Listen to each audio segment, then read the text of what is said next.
October is National Bullying Prevention Month. Drawing from his own experiences, a teacher releases a book about acceptance and the value of embracing others' differences. Lindsay Buckingham has his story. Number 14, what did Colonial Public Schools use the New England Primer for? At first glance, It's to teach reading and writing. this is how you see David Petrovic, an engaged middle school social studies teacher quizzing his students at St. Mary in Chardon.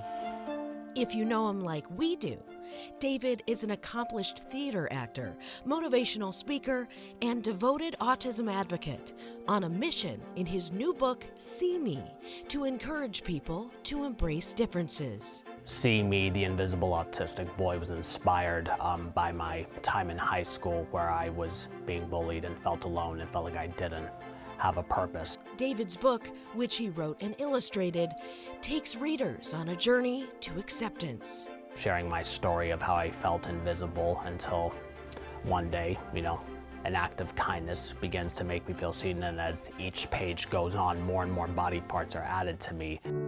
The last page is me extending a hand to the reader, in my illustrated form, just again saying that you are loved, you are valued, and above all, you are seen. Number 7. He takes the same approach to teaching, making his students feel like whole people, making them feel seen. With him, if someone mocks your answer, he doesn't take it lightly, and he really cares. His students care about him too. He makes them want to be better. It's definitely an inspiration because you realize how much he's overcome, and if he can do it, then anyone can.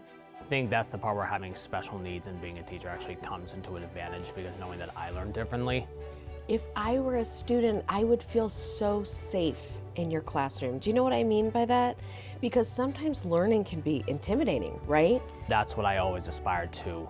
Not just a safe space for learning, but just for anyone, regardless of background, to just know that there's someone in their corner who wants to lift them up and not tear them down.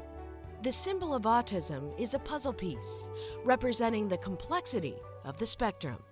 And while we, as someone with autism, may be missing that one puzzle piece, I like to think that for me, it leaves me open to just welcome as many people as I can on this journey of life, to lift them up and to assure them of their value.